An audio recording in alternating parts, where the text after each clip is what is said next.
No jantar de aniversário dos meus pais, minha mãe brincou diante de todos que minha irmã tinha uma queda pelo meu marido. Quando todos riram na mesa, confrontei-os até meu marido dizer uma única frase calma que fez minha mãe empalidecer. Ela apontava o garfo para ele quando pus o meu na mesa. Essa é a cena que não esqueço. Não o momento antes disso, não as risadas que vieram antes, nem o som específico de 30 pessoas ficando em silêncio de uma vez só. Só minha mãe, Carol Ashworth, com o vestido de aniversário cuja foto ela tinha me mandado por mensagem 3 semanas antes com a legenda "Você acha que é demais?", segurando um garfo de salada estendido na direção de Mark, como se estivesse fazendo um brinde, disse para minha tia Renée, em voz alta para todos ouvirem, que minha irmã Stacy tinha uma queda enorme pelo marido da irmã dela. Aquela palavra específica, enorme. Disse com o prazer particular de uma mulher que já contou uma história tantas vezes que esqueceu que ela deixou de ser engraçada para todos, menos para ela. Algumas pessoas riram, daquele jeito desconfortável. É a risada que surge numa sala quando ninguém sabe se deve achar graça. Mas todos riem por pressão social em vez de seguir o instinto. Stacy estava sentada 3 lugares adiante de mim e eu a observei receber aquilo. É isso que quero que você entenda. Ela recebeu aquilo. Ela abaixou o queixo, sorriu e deixou o rosto corar de um jeito que, em outra mulher ou contexto, pareceria constrangimento, mas eu já vi o suficiente para saber o que era. Prazer. Minha tia Renée, sorrindo e sem perceber a situação, virou-se para Mark.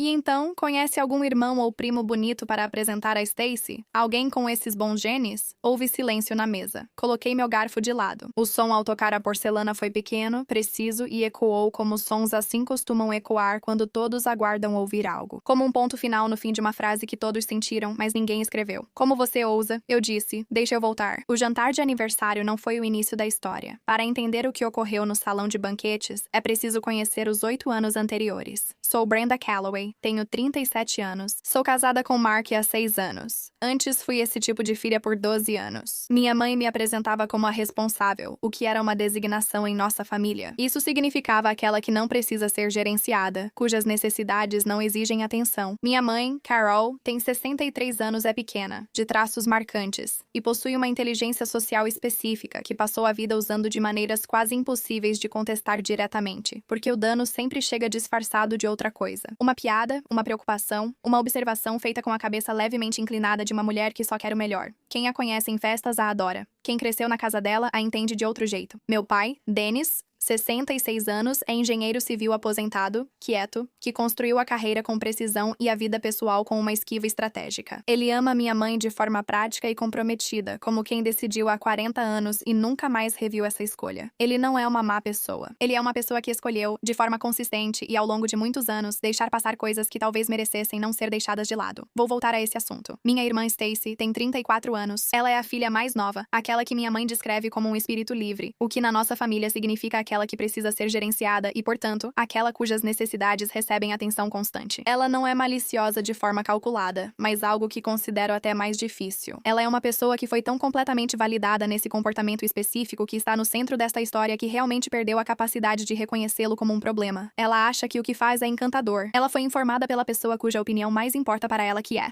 Mark Calloway tem 39 anos, 1,88 m. É engenheiro estrutural e possui um tipo específico de calma que não é passividade. É a calma de um homem que pensou cuidadosamente sobre o que vale a pena reagir e o que não vale, que construiu sua vida interior com os mesmos princípios que aplica a estruturas de sustentação. Saiba qual é a pressão, sua origem e o quanto o material suporta. Ele é, nesta história, a pessoa mais paciente que já vi ser testada. Nos conhecemos no jantar de aniversário de um amigo em comum há 8 anos. Ele sentou diante de mim e passou 20 minutos fazendo perguntas relacionadas ao que eu dizia, em vez de só buscar uma deixa para falar. Percebi isso. Ao final do jantar, eu já tinha notado várias outras coisas. E na quinta-feira seguinte, quando tomamos um café que durou 4 horas, comecei a entender que eu estava na presença de algo que nunca tinha experimentado antes. Apresentei ele para minha família depois de 3 meses. O primeiro sinal de alerta foi pequeno o bastante para eu arranjar uma explicação, e foi isso que eu fiz. Stacy estava no sofá quando chegamos. Ela se levantou quando Mark entrou, o que era normal. Ela apertou a mão dele, o que também era normal. Ela segurou o aperto de mão 3 segundos além do normal, algo que classifico como Stacy sendo Stacy, categoria que uso desde a adolescência para coisas que evito analisar. O segundo alerta surgiu no Natal. Stacy encontrou Mark perto da cozinha, onde ele reabastecia as bebidas, e a conversa em que cheguei ao final parecia ter mudado pouco antes, mas não de um jeito que eu pudesse identificar. Notei a postura dele e o rosto dela ao me ver. Ela se afastou, ele se endireitou. Ele disse que a irmã perguntava sobre o projeto mencionado no jantar de forma tranquila. Respondi. Que interessante. Deixei pra lá porque estava começando um relacionamento e tomamos decisões com as informações que temos, não com as que surgem 3 anos depois. O terceiro sinal de alerta foi uma mensagem de texto. Mark me mostrou a mensagem ele mesmo, e é assim que eu sei o caráter dele e a natureza do que estava acontecendo ao mesmo tempo. 7 meses depois do início do nosso relacionamento, Stacy mandou uma mensagem diretamente para ele. Não foi numa conversa em grupo, nem algo mandado pra mim e copiado pra ele. Foi direto para o número dele, que ele não tinha dado a ela. Ei, venha ao evento sábado, vai ser divertido. Não precisa contar pra Brenda, ela não gosta de multidão. Ele me mostrou a mensagem em menos de 1 hora. Ele mostrou a resposta que enviou. Não escondo nada da Brenda. Por favor, não me mande mensagens diretamente. Me olhou firme ao terminar.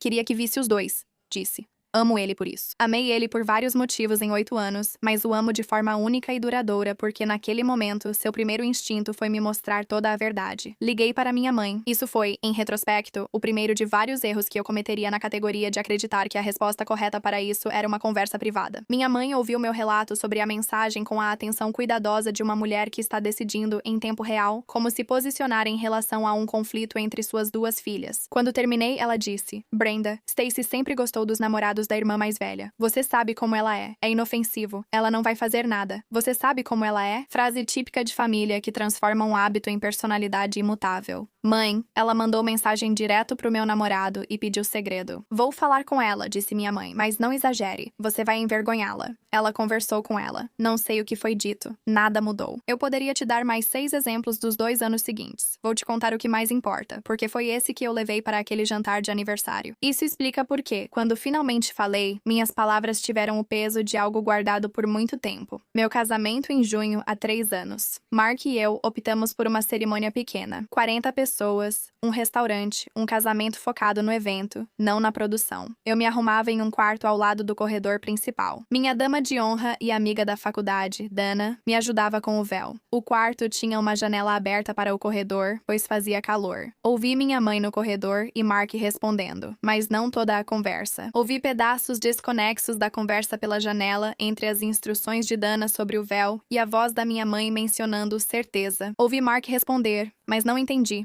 Depois, ouvi claramente minha mãe. Ainda não é tarde. Ninguém te culparia.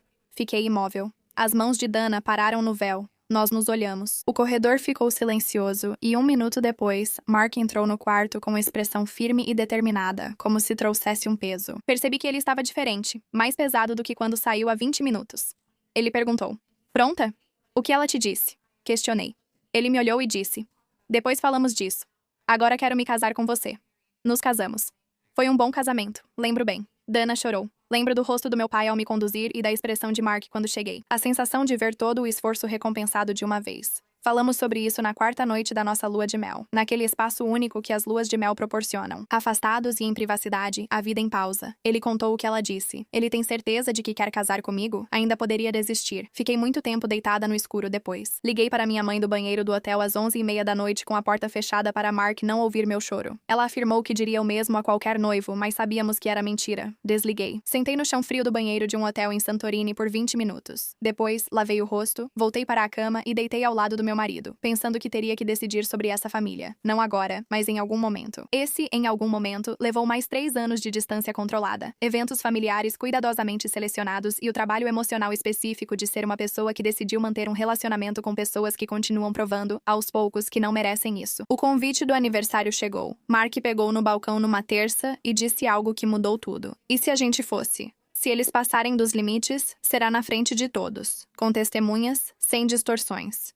Quase não fomos, quero deixar claro. Passei 3 dias com aquele convite no balcão da cozinha, passando por ele do mesmo jeito que você passa por algo que decidiu não tocar até pensar o suficiente sobre aquilo. 40 aanos de casamento, Meriden Banquet Hall em Westfield, jantar, dança e uma apresentação de slides destacando meus pais como uma história de amor, porque minha mãe controla a forma como tudo é apresentado.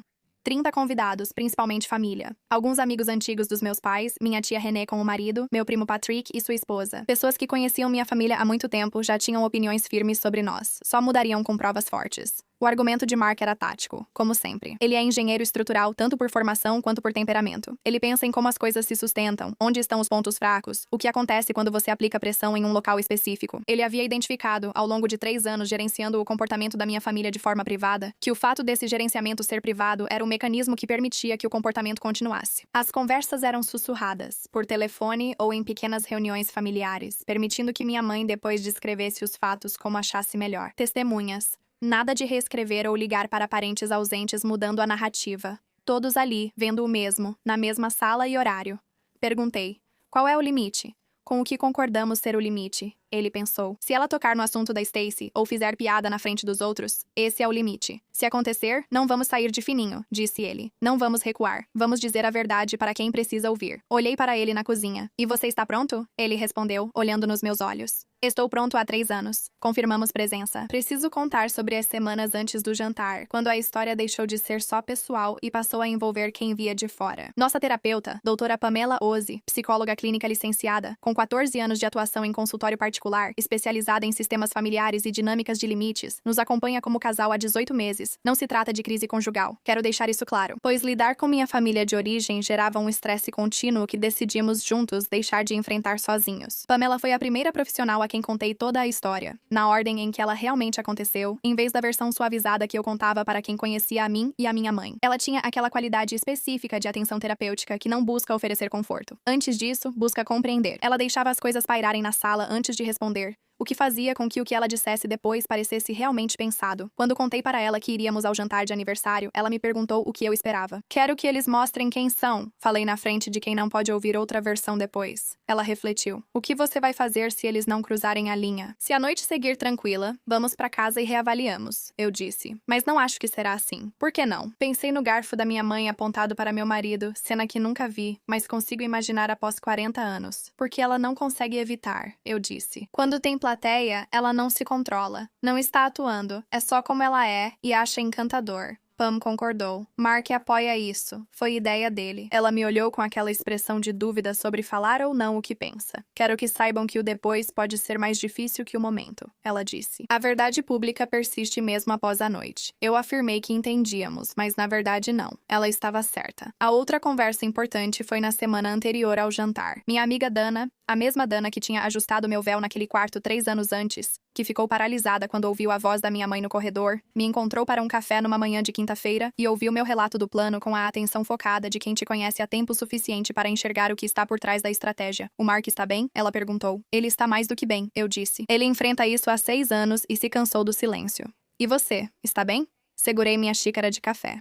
Estou cansada, respondi sinceramente. Estou cansada de lidar com isso em segredo e ver tudo se repetir porque não houve consequências. Dana ficou em silêncio por um momento. Ela disse que estava na sala quando sua mãe falou com ele antes do casamento. Ouviu do corredor, mas não disse nada por ser sua madrinha e ser o dia do casamento. Pensou muito sobre isso. Eu disse que você não sabia. Eu sei, ela disse, mas ainda assim pensei nisso. Fez uma pausa. Se um dia precisar de alguém que esteve lá, eu estava. Olhei para ela. Obrigada. Ela apertou minha mão. Vá ao jantar. Diga a verdade. O Meridian Banquet Hall, em um sábado à noite de outubro, é bonito nas fotos, mas ao vivo parece iluminado demais. Lustres são muito brilhantes, toalhas de mesa muito brancas e arranjos de flores maiores que o necessário. Meus pais estavam planejando esse evento há 8 meses, e minha mãe me ligou 6 vezes durante esses meses para falar sobre detalhes sobre os quais eu tinha a quantidade apropriada de opiniões, ou seja, opiniões ponderadas, dadas de forma solidária, porque esse é o papel que sempre desempenhei na construção da autoimagem da minha família. Chegamos às 6h45.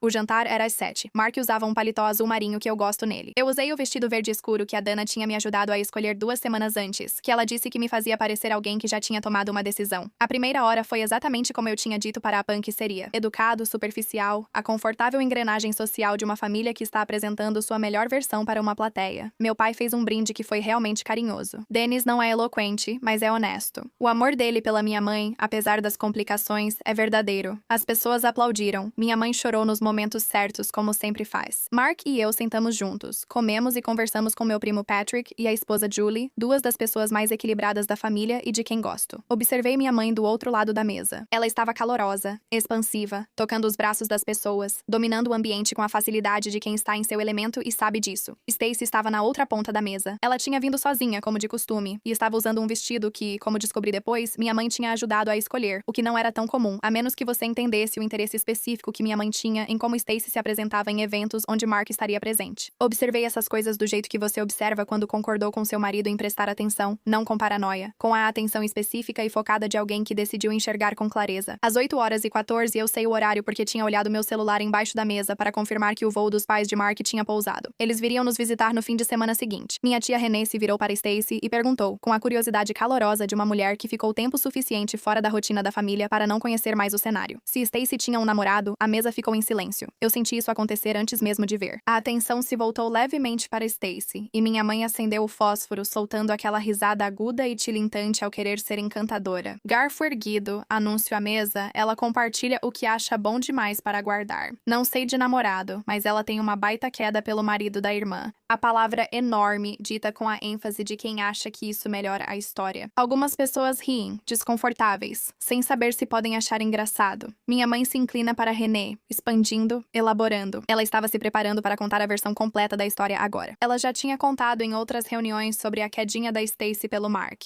Dizia que era adorável, típico de família, nada preocupante. Você sabe como são as irmãs mais novas. Stacy ficou sentada, sorrindo timidamente e corada. Renée sorriu para Mark. E aí, conhece algum irmão ou primo bonito para apresentar para a Stacy? Alguém com esses bons genes? A mesa silenciou, esperando. Coloquei meu garfo na mesa com um som discreto. Mesas como aquela, em momentos assim, fazem sons pequenos soarem diferentes dos grandes. Um garfo caindo seria só um ruído, algo fácil de ignorar. Colocar um garfo de propósito na porcelana, no silêncio após 30 pessoas decidirem se riem, é diferente. Todos ouviram e olharam para mim. Como se atreve, eu disse em voz baixa, sem encenação. Apenas a confirmação de algo que sempre foi verdade e agora era dito em voz alta. Todos à mesa ficaram completamente imóveis. Não era a quietude incerta de um momento atrás, mas uma quietude diferente, mais profunda, de pessoas que entendem que algo real está acontecendo. Olhei para minha mãe. Você me prometeu, vocês dois. Você jurou depois do casamento, depois das mensagens, depois de cada conversa que tivemos que respeitaria o nosso casamento. Olhei devagar ao redor da mesa porque queria falar para todos, não só para ela. Quantos acham certo uma mãe contar a paixão da filha mais nova pelo genro como uma historinha para contar no jantar de aniversário de casamento? Todos olharam para seus pratos. Meu primo Patrick olhou para a esposa. Minha tia Renée deixou a taça de vinho na mesa e ficou imóvel. Falei para Stacy. Você deixa meu marido desconfortável há anos e já mandou mensagens direto para ele. Você sempre se posicionou nas reuniões de família, obrigando ele a lidar e depois me contar, porque esse é o jeito dele. Agora, você deixa a mamãe anunciar isso como se fosse motivo de orgulho, como se te tornasse encantadora. A cor da Stacy, antes um rosa de prazer, mudou. Minha mãe se recuperou como sempre faz. Essa é sua habilidade, recuperar-se rápido. A mudança de expor para gerenciar a situação. Brenda, suave, modulando a voz que usa ao sugerir que o problema sou eu. Foi só brincadeira, uma paixão inocente. Sempre brincamos assim. Não quis ofender. Ela buscou simpatia ao redor da mesa com um olhar que dizia, vocês veem o que passo, e disse, não esperava que isso virasse uma cena. Cena, palavra dela. A minha era verdade. Ela é uma mulher de 34 anos, mãe, eu disse. Nada há de inocente em uma mulher de 34 anos perseguir um homem casado, nem de engraçado em expor isso num jantar de família para 30 pessoas como se isso fosse uma qualidade adorável. Você está sendo dramática, ela disse. Agora mais calma, mas eu podia ouvir a tensão por trás. Você sempre fez isso. Você pega algo leve e transforma em algo pesado. Não sei onde você aprendeu a fazer isso. Ela olhou para Mark quando disse isso. Ela olhou para Mark, como se ele tivesse me ensinado a valorizar certas coisas, como se minha objeção aos últimos 6 anos viesse dele, não de mim. Então Mark falou, após todo aquele silêncio. Quero que entenda a qualidade do silêncio dele. Não era ausência, afastamento ou o silêncio de quem não sabe o que dizer. O silêncio de quem sabe o que dizer e avalia se é o momento. Ele se inclinou um pouco para a frente. Sua voz, quando falou, era calma e quase coloquial. O tom específico que ele usa quando pensou cuidadosamente sobre algo e decidiu que isso merece ser dito sem drama, porque o drama faria as pessoas focarem no drama em vez daquilo que está sendo dito. Eu entendi, Carol, ele disse, já que tudo é piada pra você. Fez uma pausa sutil. Imagino que o que houve com o vizinho também foi diversão, né? A sala inteira ficou imóvel. Minha mãe paralisou. Não era uma encenação de paralisia, era de verdade. A imobilidade física específica de uma pessoa cujo corpo recebeu uma informação que a mente ainda está tentando processar. O queixo do meu pai caiu. Ele estava sentado na cabeceira da mesa com a compostura controlada de um homem que vem administrando algo há muito tempo e acreditava que hoje não seria a noite em que isso se tornaria incontrolável. Ele olhou para Mark, minha mãe e a mesa. A mão de tia Renée parou antes de chegar à boca. Mark não elevou a voz. Ele não mudou de postura nem fez algo que desviasse o foco de suas palavras. Quando você traiu seu casamento com ele, ele perguntou. Foi só diversão? Contei isso para Mark no nosso segundo ano, numa noite de inverno, durante uma daquelas conversas entre pessoas que decidiram confiar uma à outra as partes da própria história que não rendem narrativas limpas. O caso da minha mãe com Paul Greer, vizinho 3 casas abaixo e amigo do meu pai, durou 14 meses. Terminou quando meu pai descobriu e foi seguido por uma decisão que ele tomou de ficar, o que ele fez, e de nunca falar sobre isso com ninguém fora do casamento, o que ele também cumpriu. Aos 22 anos, descobri por acaso. Vi um documento, ouvi parte de uma conversa, montei o resto, e ao perguntar diretamente ao meu pai, ele respondeu. Com a honestidade cansada de quem carregou algo sozinho por muito tempo e percebe que não aguenta mais. Minha mãe nunca soube que eu sabia. Ou ela soube e decidiu agir como se não soubesse, o que no repertório dela não era uma escolha incomum. Eu contei para Mark porque ele seria meu marido, e eu não queria que houvesse espaços entre nós preenchidos por coisas que eu sabia e não tinha contado para ele. Ele ouviu. Não reagiu de forma dramática. Ele agradeceu por eu contar e nunca mais falou sobre isso. Com ninguém, nem uma vez em 6 anos, até aquele jantar. Até minha mãe olhar para ele e insinuar que eu tinha aprendido a lição errada com o professor errado. Ele escolheu o momento com a precisão de um engenheiro estrutural, sabendo que aplicar pressão no ponto certo é mais eficaz do que aplicar força de forma ampla. O segredo ficou enterrado por 23 anos. Meu pai o carregou. Minha mãe passou por esses 23 anos com a confiança particular de uma mulher cuja vulnerabilidade mais exposta foi contida, administrada, mantida dentro das paredes de um casamento que ela tinha o poder de redefinir nos seus próprios termos. Agora, ele estava no Salão Meridian perante 30 pessoas. O papel de vítima da minha mãe, sua voz suave, olhos arregalados e atuação de mulher incompreendida sumiram. Algo em seu rosto era inédito para mim em 40 anos. Você não tem esse direito. Ela estava de pé. Eu não vi quando ela se levantou. De repente estava de pé, apontando para Mark e falando em um tom inédito para mim. A voz por trás da atuação, que surge quando a atuação é arrancada por algo que não pôde ser contido a tempo. Você não pode trazer isso para esta sala. Carol, a voz do meu pai. Ele também se levantou, mas de um jeito diferente, sem indignação, era algo mais antigo e complexo. Ele olhou para minha mãe, depois Mark e a mesa, com o cansaço de quem carrega algo por 23 anos e vê outro largar. Você?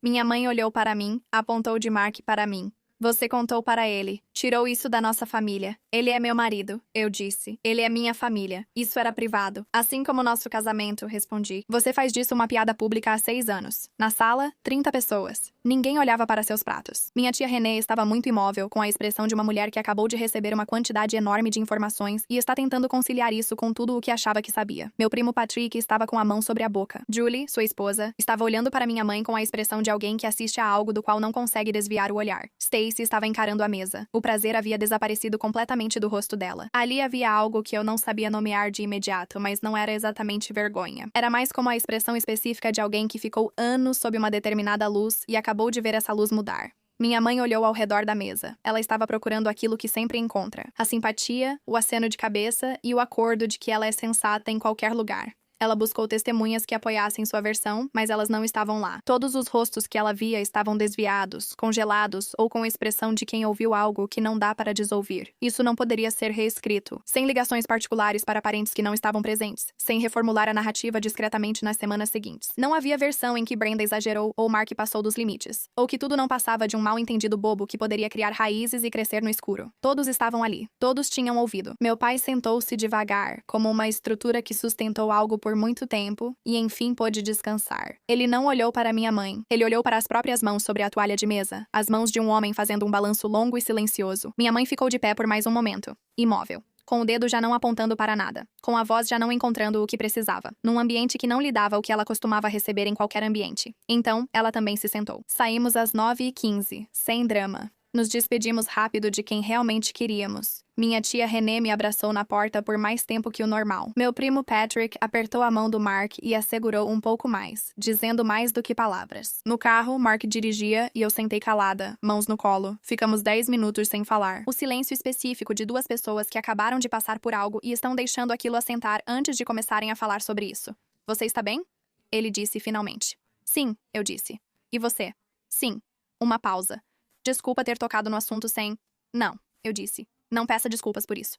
Ele me lançou um olhar. Ela olhou para você. Eu disse. Ela insinuou que você me deixou assim e faz isso há 6 anos, sempre sem testemunhas. Ela transformou o que temos em piada. Doeu e olhei pela janela. Você deu a ela o que ela me deu por 37 anos. A verdade, dita em voz alta, diante de quem não podia fingir não ouvir.